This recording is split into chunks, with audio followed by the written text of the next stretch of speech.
The graduation party was supposed to be a celebration. After 4 years of computer science at Stanford, I'd graduated summa cum laude with job offers from 3 major tech companies. But standing in the backyard of the house where I'd lived for 8 years, watching my stepfamily celebrate my departure more than my achievement, I realized this party wasn't about my success. It was about their freedom. "Well, Alex," my stepmom Patricia said loudly enough for all the neighbors to hear, "I guess this is goodbye."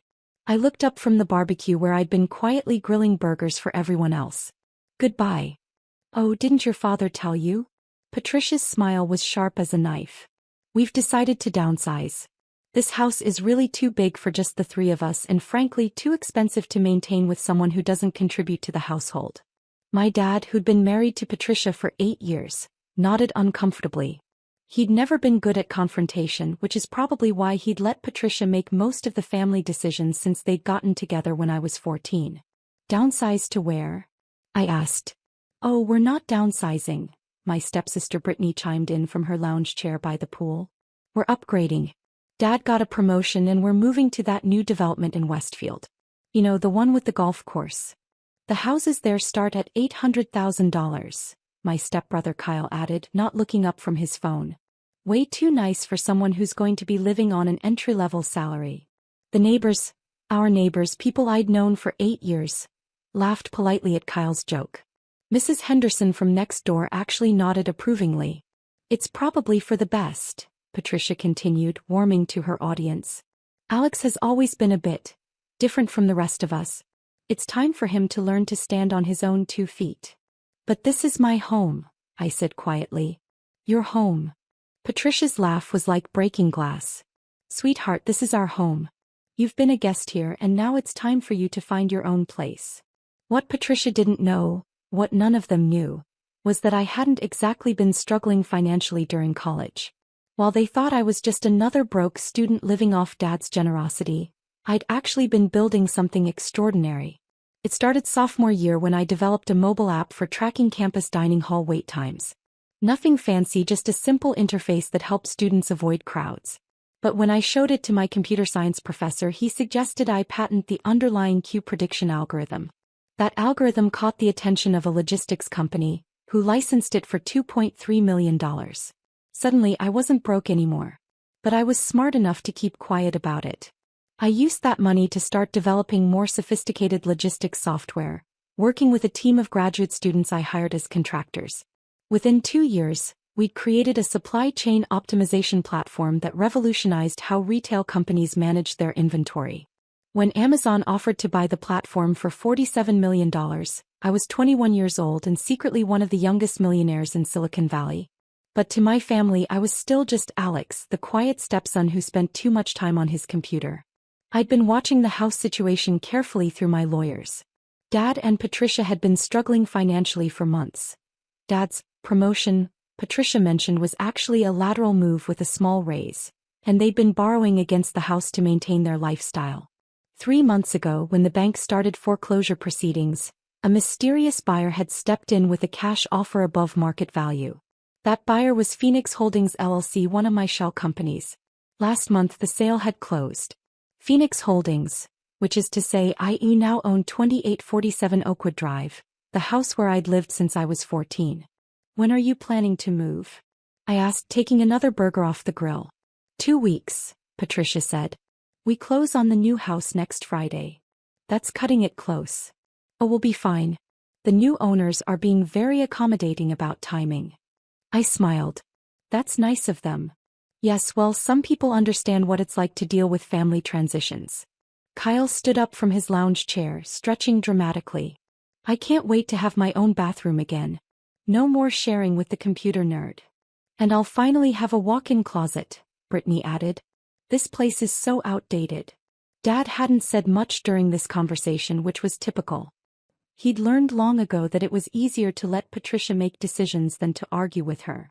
But he looked uncomfortable with how public this humiliation was becoming. "Alex," he said quietly, "we should probably talk privately about your living arrangements."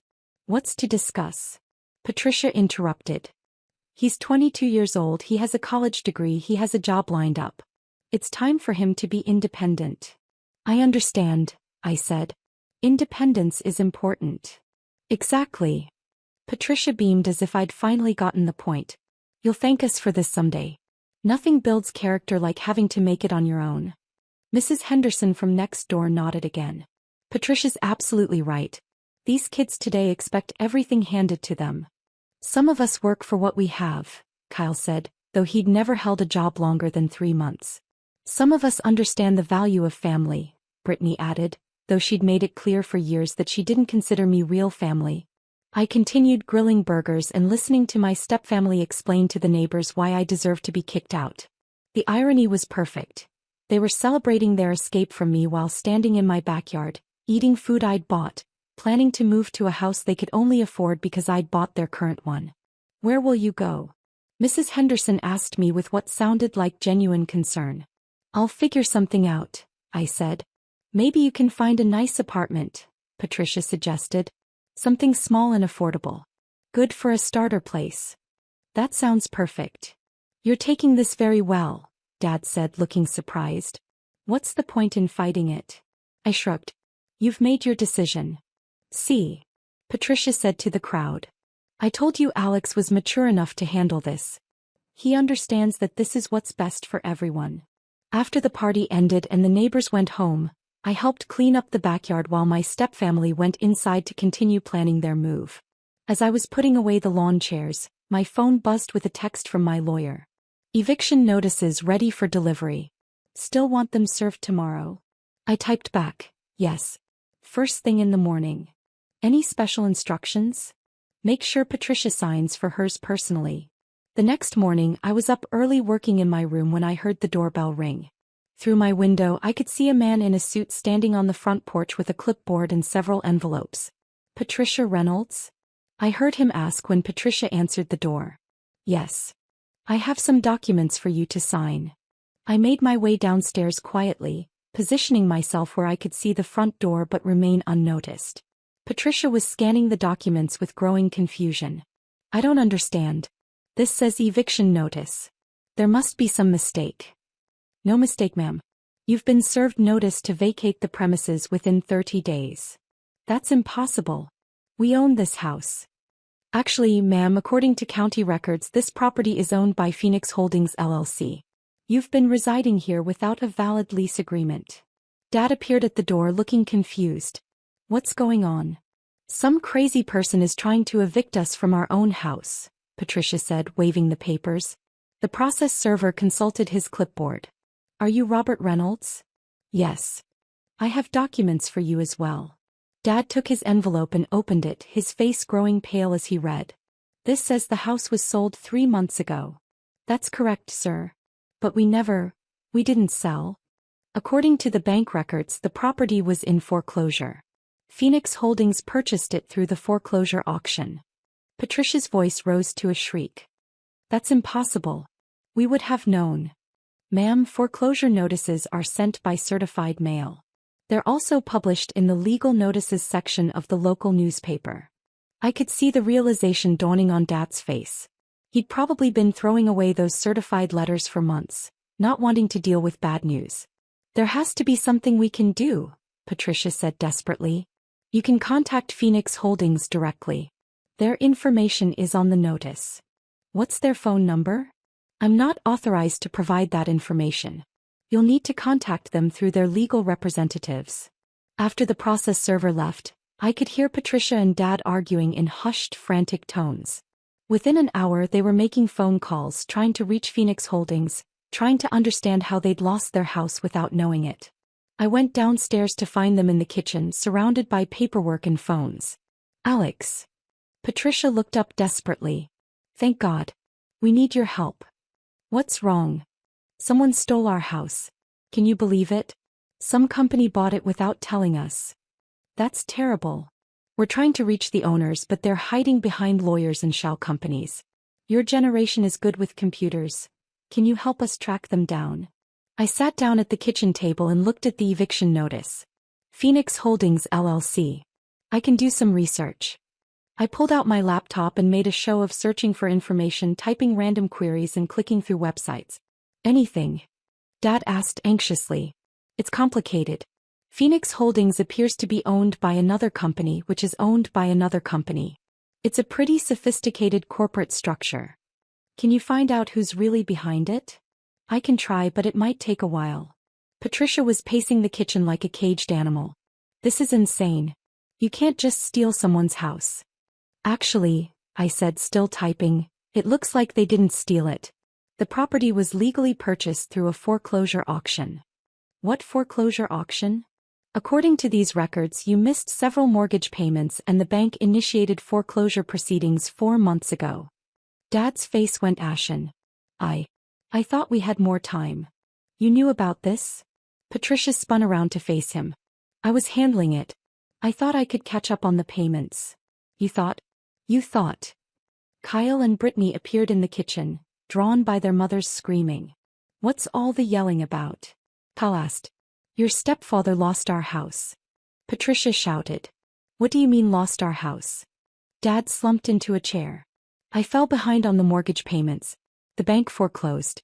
Someone else bought it. Where are we supposed to live? Brittany demanded. I don't know. What about the new house in Westfield? We can't close on that without selling this one first. And we can't sell this one because we don't own it anymore. The full scope of their situation was starting to sink in. They'd lost their current house, couldn't afford the new one, and had exactly 30 days to figure out where to go. There has to be something we can do, Patricia said desperately.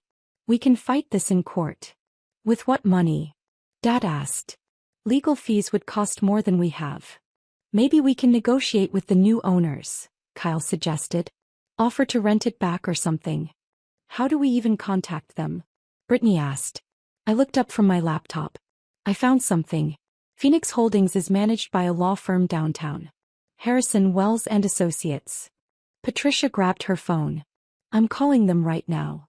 I listened as Patricia tried to explain their situation to various receptionists and paralegals, getting passed from person to person without reaching anyone who could actually help. They keep saying the owners don't want direct contact, she finally said, hanging up in frustration. Everything has to go through the lawyers. What did the lawyers say? They said Phoenix Holdings might consider a rental agreement, but the family would need to apply like any other tenants. Apply to rent our own house? Apparently. Dad was now reading through the foreclosure paperwork, his face growing more haggard with each page. It's all legal, he said quietly. Everything was done by the book. We're lucky the new owners are even considering letting us stay. Lucky? Patricia's voice cracked. We're supposed to feel lucky that strangers are letting us rent our own home? It's not our home anymore, Dad said. It hasn't been for months. I cleared my throat. There might be something else. Everyone turned to look at me. I've been doing some research on Phoenix Holdings. They seem to specialize in helping families in financial distress. Maybe this isn't as hostile as it seems. What do you mean? Think about it. They could have evicted you immediately, but they're giving you 30 days. They're open to a rental agreement. Maybe they bought the house specifically to help you. Patricia stared at me. Help us. By stealing our house. By saving it from foreclosure. If they hadn't bought it, the bank would have auctioned it to the highest bidder, and you definitely wouldn't have any chance to stay. Dad was nodding slowly. Alex might be right. This could have been much worse. So what do we do? Apply to rent it back, I guess. See what they offer. I spent the rest of the day helping my family draft a rental application to Phoenix Holdings. Through my lawyers, I reviewed their application and financial information, then crafted a response that would give them exactly what they deserved. 3 days later, the response came back. Patricia read it aloud to the family. Phoenix Holdings LLC is pleased to offer the Reynolds family a lease agreement for 2847 Oakwood Drive. Monthly rent will be $4,200. With first month's rent and security deposit due upon signing. $4,200? Kyle's voice cracked. That's more than twice what our mortgage payment was. It's market rate for this neighborhood, Dad said quietly. How are we supposed to afford that? We'll have to make some changes. Patricia continued reading. The lease agreement includes the following conditions. Property must be maintained in excellent condition. No modifications to the house without written permission. All utilities are tenant responsibility. Lease term is month to month. renewable at landlord's discretion. Month to month. Brittany asked. That means they can kick us out anytime? It also means we can leave anytime, Dad pointed out. Where would we go? I don't know. Patricia flipped to the second page. There's more. Phoenix Holdings reserves the right to show the property to potential buyers with 24-hour notice. Tenants acknowledge that this is a temporary arrangement and should plan accordingly for alternative housing. The room fell silent as the reality sank in. They'd gone from homeowners to month-to-month tenants in their own house, paying double what they used to pay with no security and no control over their living situation. We don't have much choice, Dad finally said. What about Alex? Brittany asked suddenly. If we're paying $4,200 a month, we can't afford to support him too. All eyes turned to me. I'd been so quiet during this crisis that they'd almost forgotten I was being kicked out. Actually, I said, I have some good news about that. What kind of good news? I found an apartment. I can move out this weekend. Where? Downtown. It's a nice place and I can afford it with my new job. Patricia looked relieved. That's wonderful. Everything is working out. There is one small thing though. What? My new landlord wants references. Since I've been living here for 8 years, I was hoping you could provide a reference about what kind of tenant I am. Of course. Patricia said quickly. What do they need to know? Just the basics. That I'm clean, quiet, responsible. That I always paid my share of expenses on time. Your share of expenses? Dad looked confused. You know, rent, utilities, my portion of household costs. Alex, Dad said slowly, you never paid rent. You were family. Oh. I looked genuinely surprised. I guess my new landlord will think that's strange. Why would they think it's strange? Well, they're going to want to see a history of rental payments. They'll think it's weird that a 22-year-old has never paid rent anywhere. Patricia was starting to look uncomfortable. Can't you just explain that you were living with family? I tried that. They said family should still charge something even if it's just nominal. They're worried that someone who's never paid rent might not be responsible about monthly payments. The irony was perfect. The family that was kicking me out for not contributing to household expenses had never actually asked me to contribute to household expenses. What do you need from us? Dad asked. A letter saying that I paid $800 a month in rent for the past 4 years, and that I was always on time with payments. But that's not true, Kyle pointed out. I know. But if you don't mind writing it anyway, it would really help me out. Dad and Patricia exchanged glances. They were about to become tenants themselves, and they needed my help with computer research and paperwork. The last thing they wanted was to make me angry. Of course we can write that letter, Patricia said quickly. Thanks. I really appreciate it. What they didn't know was that my new landlord was also Phoenix Holdings LLC. The reference letter they were writing was going directly to my own company, where it would be filed away as evidence of their willingness to lie when it served their interests. I moved out that weekend telling them I was going to a downtown apartment. In reality, I moved into a penthouse in the city center that I'd bought 6 months earlier. It was a temporary arrangement while I decided what to do with the house on Oakwood Drive. Over the next few months, I watched my former family struggle with their new reality. The $4,200 monthly rent was stretching their budget to the breaking point. Dad had to take a second job driving for a rideshare company. Patricia went back to work as a retail manager. Kyle and Brittany both had to get part-time jobs to help with expenses. For the first time in their lives, they were learning what it felt like to have financial pressure, to worry about making rent, to budget for basic necessities. Through my property management company, I received regular reports on the house. They were taking excellent care of it, better care than they'd ever taken when they owned it. Knowing they could be evicted at any time had made them appreciate what they had. 6 months after I moved out, I decided it was time for the next phase of my plan. I had my lawyer send a letter to the Reynolds family. Phoenix Holdings LLC has decided to sell the property at 2847 Oakwood Drive. As current tenants, you have the right of first refusal to purchase the property at market value. Current market value has been assessed at $895,000. Patricia called me immediately, crying. Alex, they want to sell the house. $895,000. We don't have that kind of money. That's terrible, I said. We'll have to move out. But we can't afford to buy anything else in this market. We'll have to rent some apartment somewhere. Maybe that's not such a bad thing. How can you say that? This is our home. Patricia, you told me 8 months ago that this house was too good for someone like me. Maybe it's too good for all of us. That was different. I was angry about other things. What other things? I don't know. I was stressed about money and I took it out on you. I'm sorry about that. Are you sorry or are you just in a bad situation now? Patricia was quiet for a long moment. I'm sorry. I was wrong to treat you the way I did. What way did you treat me? Like you didn't belong. Like you weren't really family. And now I realize. Now I see that you were the only one who actually acted like family. How so? You helped us through this whole crisis. You did research, you helped with paperwork, you never complained even when we were horrible to you. Patricia. Yes. Do you know who Phoenix Holdings LLC is? Some investment company, I think. Why? Phoenix Holdings LLC is owned by Meridian Technologies, which is owned by Sterling Digital Solutions, which is owned by me. Silence. Patricia. That's not possible. I've owned the house for 8 months. I've been your landlord this whole time. But you're just. I'm just what? You're just a kid with a computer science degree. I'm a kid with a computer science degree who built a $73 million company before he graduated college. 73 million? Give or take.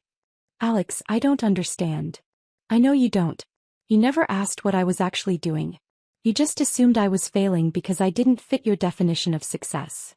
Why didn't you tell us? Because you made it very clear that I wasn't really family. Why would I share my success with people who didn't want me around? Patricia was crying again. Alex, I'm so sorry. We all are. We were wrong about everything. Yes, you were. What happens now? Now you have a choice. You can continue renting the house at the current rate or you can buy it back. For $895,000? No. For $400,000. What? I'll sell it back to you for what you originally owed on the mortgage. No profit for me, just enough to cover what you lost to foreclosure. Why would you do that? Because Patricia, despite everything you've put me through, you're still my family. And family helps family even when they don't deserve it. We could never afford $400,000. Actually, you can. You've been paying me $4,200 a month for 8 months. That's over $33,000 in rent. I'll count that as your down payment, and I'll finance the rest at below market rates. You'd do that? On one condition. What? You all sit down together and have an honest conversation about how you treated me, and how you want to treat each other going forward. And if we do that, then you can have your house back and we can try to be a real family. What if we can't afford the payments? Then you'll lose the house again just like before. But this time you'll lose it to family who actually cares about what happens to you. 6 weeks later, I was back in the house on Oakwood Drive for Sunday dinner. Dad was cooking, he'd learned how during his second job. Patricia was setting the table with dishes she'd bought at discount stores. Kyle and Brittany were arguing about whose turn it was to do dishes. It felt like a real family for the first time in 8 years. Alex, Patricia said as we sat down to eat, I owe you an apology. You already apologized. No, I mean a real apology. In front of everyone. She turned to face Dad, Kyle, and Brittany. I was wrong about Alex. I was wrong to treat him like he didn't belong here. I was wrong to assume he wasn't contributing to the family. And I was wrong to try to kick him out. We all were, Dad added quietly. Alex, Kyle said, looking uncomfortable, I'm sorry too.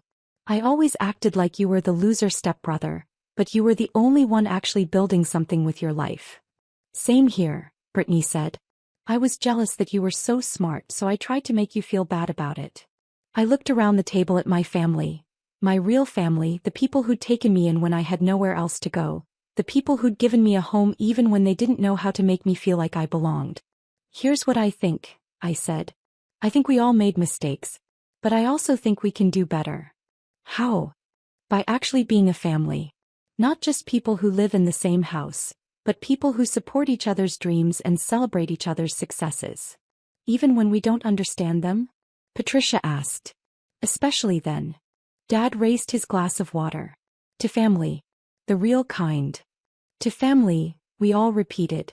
As we clinked glasses, I realized something. The house on Oakwood Drive had never really been about the building itself. It had been about the people inside it and whether they chose to make it a home. For the first time in 8 years, it finally felt like home. And the kid they'd tried to kick out for not being good enough had become the man who saved them all. Sometimes the best revenge isn't destroying your family. Sometimes it's showing them what family really means.